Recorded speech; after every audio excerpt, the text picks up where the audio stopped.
Olá, muito boa noite para todo mundo.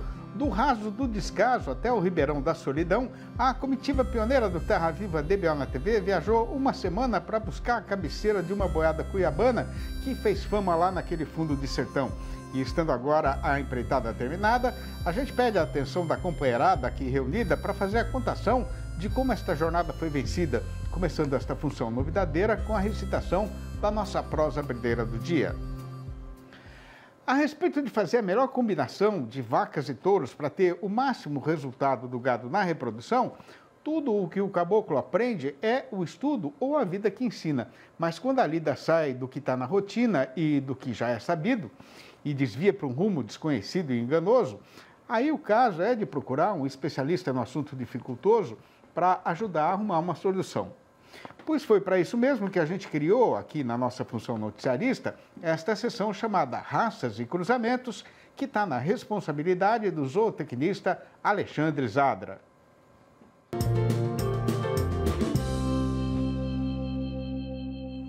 E a pergunta de hoje foi mandada pelo nosso companheiro boiadeiro Olinto Correia Borges Neto, da Fazenda Costa Mesa, do município de Porto Murtinho, em Mato Grosso do Sul.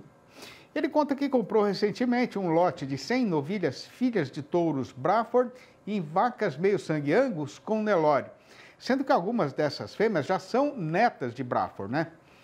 Acontece que o plantel de reprodutores da propriedade é formado exclusivamente por Nelore. E aí o Olinto está com receio de que, usando esses machos na novilhada cruzada, elas possam gerar bezerros muito grandes, né? E acabar tendo problemas de parto. Pois então, a questão é usar os mesmos machos Nelore, ou o melhor é pôr uma raça diferente nessas futuras matrizes, né? E tendo já relatado aqui o que nos foi contado, eu saio agora para o lado para escutar o que é que o Zadra vai falar. Olá, Olinto. Bem, Olinto, antes de tudo a gente precisa saber o seu mercado. Você deve vender bezerros, é uma região de venda de bezerros, e esse gado seu tricross de Braford sobre F1 Angus, provavelmente você tem animais pretos da máscara branca ou mesmo vermelhos da máscara branca. Esse gado, se você quiser continuar com padronização de cor, você tem que ter uma padronização de cor para vender bezerros, lembre-se disso. Dessa forma, se você quiser animais pretos, com o mesmo grau de metabolismo, ou seja, animais Braford, são 5/8 europeus, quando usados na meio-sangue Angus, eles geram animais com 56% de sangue europeu, que são os animais que você tem.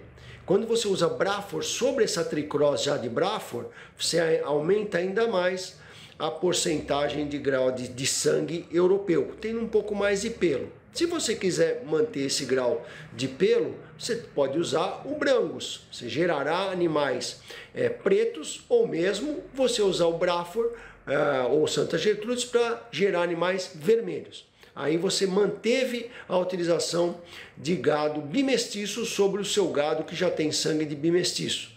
Então você gera mesmo nível de metabolismo, animais que têm um pouco de pelo e que são ideais para uma recria caprichada, com suplementação e com um maior conforto térmico, um local que seja um pouquinho mais fresco, ok? Se você usar o Brangus ou o Braford sobre o seu gado. Muito bem.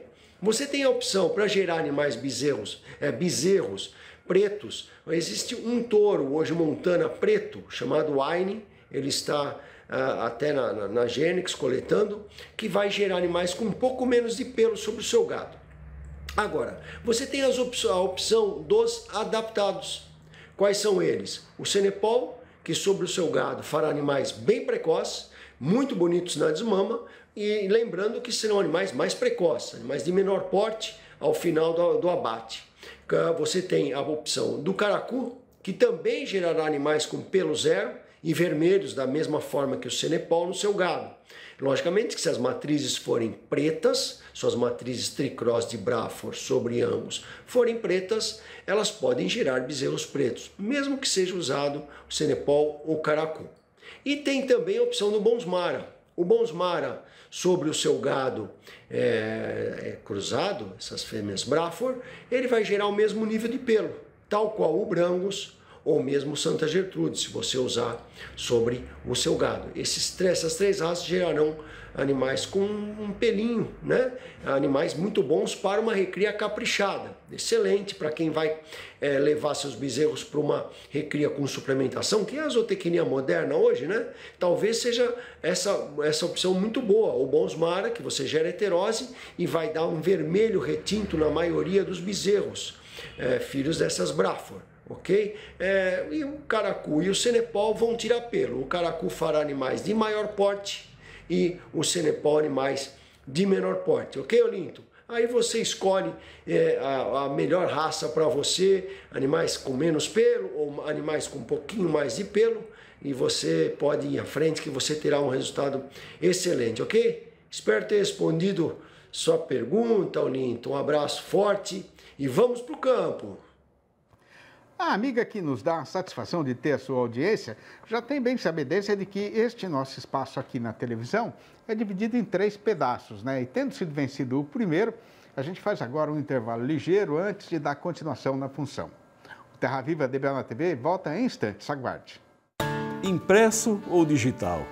Se você quer o melhor conteúdo para a pecuária, fique com os dois. Tenha sempre seus exemplares da DBO à disposição, no escritório, na caminhonete ou ao alcance de seus colaboradores na fazenda. DBO é fonte de conhecimento, reportagens de campo, matérias, artigos e análises de mercado. Entre lá na nossa loja no portal DBO e faça sua assinatura impressa e digital ou só digital. No retiro da ramada e nas invernadas da Fazenda das Três Vertentes, o viajante que passa na estrada em frente já está vendo que, no lugar do capim verdejante, o que sobrou é a palhada amarelada, que logicamente não é suficiente para sustentar a boiada. Mas se fosse o caso de uma propriedade de gente prevenida, desde antes de começar a estiagem, a alimentação do gado já estaria garantida pela produção de silagem de boa qualidade na quantidade requerida, né? Pois a novidade é que, para facilitar a vida do pecuarista que usa regularmente esse recurso nas horas de dificuldade, a Embrapa acaba de lançar uma nova variedade de sorgo que está prometendo excelentes resultados para esta finalidade. E para adquirir informação a respeito das vantagens de fazer silagem com esta planta, a gente convidou para a nossa entrevista do dia o Dr. Frederico Botelho, engenheiro agrônomo e pesquisador da Embrapa Milho e Sorgo, que vai participar da função falando ao vivo pelo computador, diretamente de Sete Lagoas, no interior das Minas Gerais. Boa noite, doutor Frederico. É uma honra e uma grande satisfação ter novamente a sua presença virtual aqui no nosso arranchamento eletrônico e internet, aqui na televisão. Muito obrigado, seja muito bem-vindo mais uma vez. Boa noite, Sidney. Boa noite a todos os telespectadores. Agradeço mais uma vez a grande oportunidade, aberta aí à Embrapa para falarmos um pouco mais sobre as soluções tecnológicas que essa empresa desenvolve aí para todos os nossos produtores brasileiros. Então a gente agradece o espaço e a gente fica à disposição aí para conversar um pouquinho, bater uma prosa aí sobre essa nova cultivar de sorgo que a Embrapa desenvolveu e lançou aí recentemente no mercado como mais uma grande opção e uma grande oferta ao produtor brasileiro. Ô, Frederico, falando assim no geral, que tipos de sorgo a gente produz no Brasil?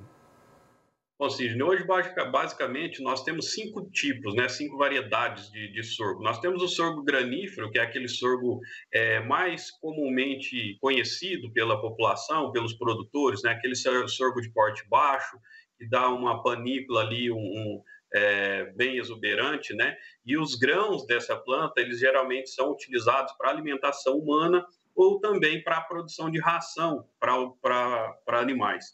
Nós temos também o sorgo forrageiro, que é um sorgo que foi aí desenvolvido com esse propósito, seja ele para o pastejo direto dos animais ou também para a produção de silagem, que tem aí uma alta produção de massa verde, que traz uma qualidade de silagem boa para os animais. Nós temos o sorgo sacarino, que é um tipo de sorgo aí, vamos dizer, semelhante à cana, que é utilizado para a produção de açúcar e etanol. Nós temos o sorgo vassoura, que é um sorgo também utilizado especificamente para a produção de vassoura, Quem mora aí no sítio, na roça, certamente já utilizou dessa planta e às vezes nem sabe, que isso é uma planta de sorgo para a produção daquela vassoura artesanal. E nós temos também o sorgo biomassa.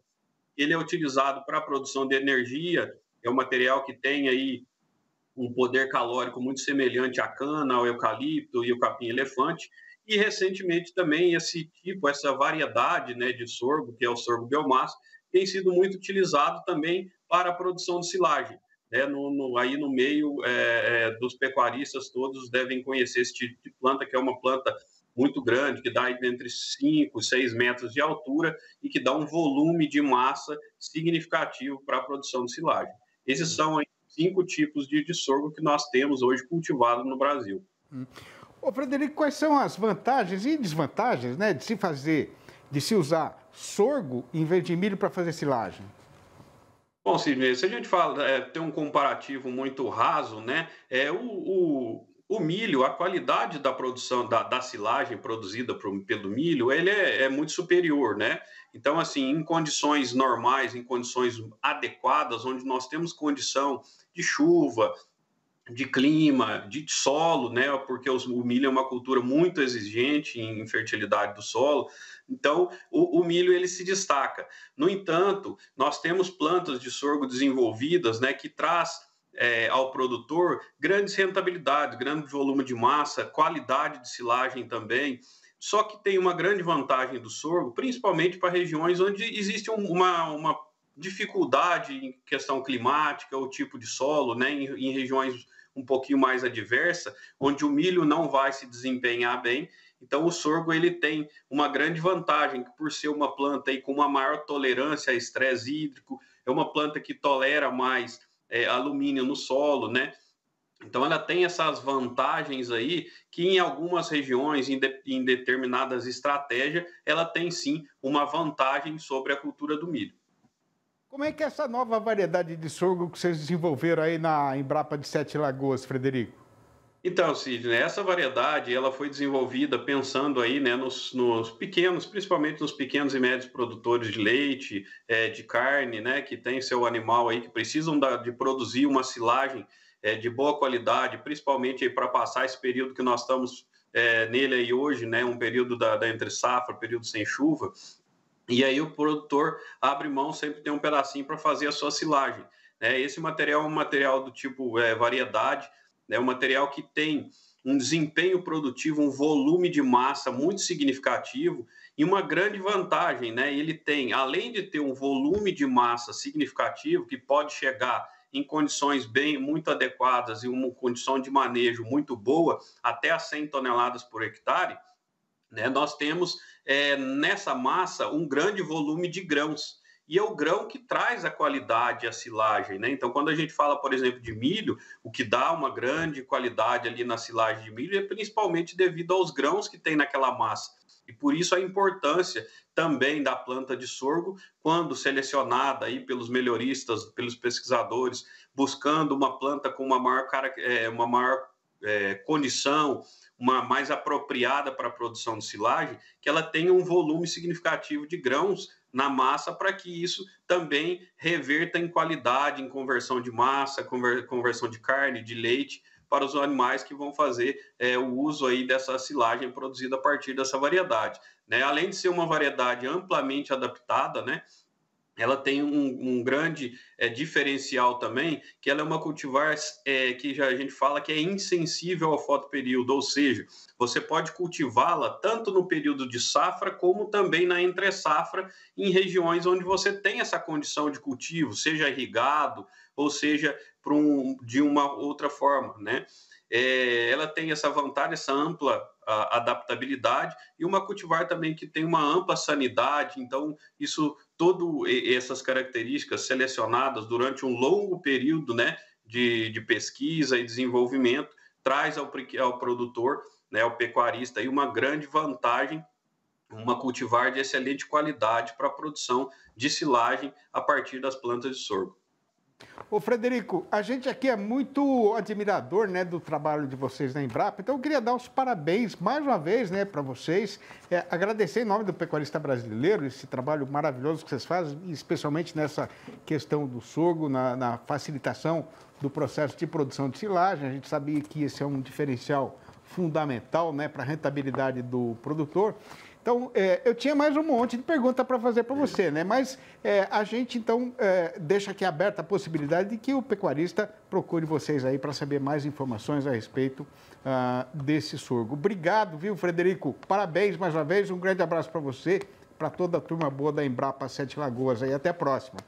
A gente que agradece o espaço, Sidney, um abraço a todos vocês, um abraço aos pecuaristas e tendo interesse de maior conhecimento, entre no site da Embrapa ou nos procure, nos ligue, que a gente está à disposição para solucionar e trazer todas as informações necessárias ao produtor brasileiro. Um grande abraço aí e mais uma vez obrigado pelo espaço. Grande abraço. Na beirada de um córrego de águas espraiadas, os animais, atendendo aos seus instintos naturais, amansaram a marcha em jeito de quem quer fazer parada e os boiadeiros resolveram então fazer um intervalo ligeiro no serviço para deixar o mestiço descansar. E quando a lida for retomada, o que não vai demorar quase nada, a gente vai conversar a respeito do caso que está sendo passado no mercado do boi gordo. Tem hoje a seguinte manchete avisadeira: o estoque de gado engordado no capim faz tempo que chegou ao fim e o confinamento ainda não tem boiada terminada em quantidade para fazer o fornecimento. Mas o dono do frigorífico continua fingindo desinteresse na negociação com a intenção mal disfarçada de não jogar mais lenha na fogueira subideira que está esquentando na nossa praça boiadeira. Não vai demorar mais do que 3 minutos e um caquinho, já que o Terra Viva DBO na TV vai voltar. Aguarde. Depois de estudar a situação do mercado e de ter planejado direito o que é que vai ser vendido agora e o que vai ficar reservado para ser negociado numa outra ocasião, está na hora de fazer a conferência e tomar ciência do que está sendo falado no eito a respeito do boi gordo e da evolução da sua cotação. E para dar atendimento a esta precisão dos companheiros e companheiras fazendeiros, se anuncia a apresentação do noticiário e do nosso comentário sobre o andamento desta negociação. E o que tem para contado é que, com o avançamento do calendário, o comportamento do mercado pecuário está dentro do que estava sendo esperado, com um forte apertamento na oferta de gado terminado no capim e com a nossa praça boiadeira, enfim, subindo a ribanceira com mais substância e substância. Mas ainda não dá para falar em disparada no rumo de ladeira acima, né? Até porque o aumento do movimento no comércio varejista ainda não foi tão grande assim. E, pelo menos por enquanto, o açougueiro está dando conta de atender a sua atual freguesia com o estoque de mercadoria que ele tem guardado na câmara fria do seu estabelecimento. Por outro lado, repare a amiga pecuarista que, tanto aqui para o nosso próprio terreiro quanto para o setor exportador, a previsão dos especialistas continua sendo de crescimento da demanda para estes próximos dias.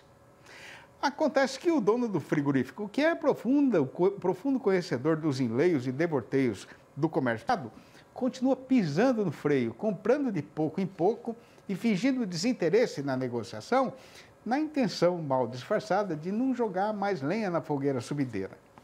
E se for o caso de alguma precisão mais urgente, né, a indústria já está podendo contar com os primeiros lotes do confinamento para fazer o fornecimento. No balanço do dia feito pelo pessoal da Scott Consultoria, foram apuradas mudanças nas cotações em 17 das 32 regiões consultadas regularmente em todo o Brasil, sendo que desta vez a arroba subiu em 11 destas praças consideradas, mas nas outras 6 ela ainda caiu. Apertando então o passo do mestiço, porque a precisão é de correr com o serviço, a gente registra que a lista das arribadas agora foi encabeçada por Barretos de Araçatuba, aqui no estado de São Paulo, onde a vaca foi levantada para R$ 197 a prazo, mas ainda para descontar o fundo rural. Já no Rio de Janeiro, a alta foi geral, com o macho indo para R$ 215 e a fêmea para R$ 190. Nas Minas Gerais, a única mudança do dia foi acontecida no Triângulo Mineiro e foi só para a vaca, que avançou para R$ 190. No Tocantins, o boi aumentou sozinho, passando para R$ 198, tanto no sul quanto no norte do estado. Em Campo Grande, a capital de Mato Grosso do Sul, o macho melhorou para R$ 217 e a fêmea para R$ 197. Em Dourados, no mesmo estado, o boi foi também para R$ 217. No noroeste do Paraná, quem vendeu vaca nesta quinta-feira já conseguiu pegar R$ 205. Em Santa Catarina, o dono do frigorífico já está sendo obrigado a pagar pela fêmea R$ 220. No sul do Goiás, a vaca agora já não sai mais por menos do que R$ 194. Mas em Goiânia, a capital do estado, o vento bateu do outro lado e o boi foi derrubado para R$ 205. No norte de Mato Grosso, a foiçada dada pelo comprador acertou todos os preços do mercado, cortando o do macho para R$ 205 e o da fêmea para R$ 186. No oeste do Maranhão, a vaca desceu para R$ 170. Nas Alagoas, a fêmea foi rebaixada para R$ 213. Em Marabá, no Pará, caiu tudo, com o boi escorregando para R$ 192 e a vaca para porcaria de R$ 172. E fechando a relação, apareceu Pelotas, no Rio Grande do Sul, onde a derriçada também foi geral, com o macho recuando para R$ 8,50 o quilo vivo, o que corresponde a R$ 255 por arroba, enquanto a vaca voltou para R$ 7,60 o quilo, ou R$ 228 por arroba. O casarão da Fazenda Velha era o guardião do costume e da tradição do tempo da antiquera, de quando a gente vivia naquele sertão mais fundo, largado e apartado do mundo. Hoje está tudo abandonado, o paiol virou tapera, no engenho o maquinário está enferrujado, nos terreiros e nas casinhas dos meeiros o mato viceja. E depois que o povo todo foi embora para a cidade, o que sobeja lá agora é só solidão e saudade. Para um caboclo que, como eu, tem amor verdadeiro pelas coisas e pelo povo do sertão brasileiro, para fazer poesia não tem hora nem dia e tudo serve de inspiração. Pois então foi na beleza e na nobreza da nossa vida e da nossa lida sertaneja que eu fui buscar o mote para escrever essas prosinhas rimadas que são recitadas aqui no arremate da nossa programação. E depois de juntar uma boa tantada delas, para não deixar nenhuma ficar perdida, né? O jeito foi organizar e publicar nos 4 livros da minha série Versinhos de Caipira. Não adianta campear na livraria porque não tem. E se o companheiro ou a companheira ainda não leram e ficaram querendo saber como fazer para comprar um exemplar ou logo a coleção inteira, podem ligar para mim mesmo no meu telefone pessoal, que é o 11 98 224 1807. Repetindo, 11 98 224 1807. Ou mandar um e-mail para sidneymascio@uol.com.br ou ainda achar meu nome lá no Facebook. E assim a gente vai pondo termo em mais esta jornada e começando a caminhada de volta lá para o nosso ermo, mas já fica combinada a volta do Terra Viva DBO na TV para amanhã, às 6 horas e às 8h30 da manhã e ainda às 7h25 da noite. Um abraço para todo mundo e até lá então.